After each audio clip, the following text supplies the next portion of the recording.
অনেকদিন ধরে চিকিৎসা চলছে, সমস্যার সমাধান হচ্ছে না, দূরে থাকেন, সেকেন্ড ওপিনিয়ন নিন, অনলাইন কনসালটেশন।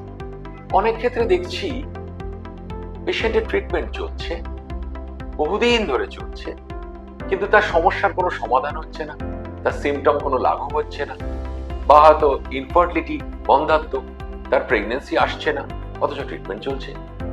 অনেক ক্ষেত্রে দেখা গেছে তার প্রপার ডায়াগনোসিসই হয় বা করা যায়নি।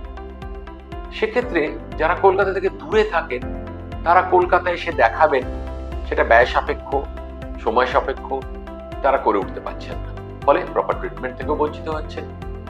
আজকের যুগে এসে গেছে অনলাইন কনসালটেশন, অর্থাৎ অনলাইন ভিডিওতে পেশেন্টও ডাক্তারবাবুকে দেখতে পাচ্ছেন, ডাক্তারবাবুও পেশেন্টকে দেখতে পাচ্ছেন, কথোপকথন করতে পাচ্ছেন, রিপোর্ট দেখতে পাচ্ছেন।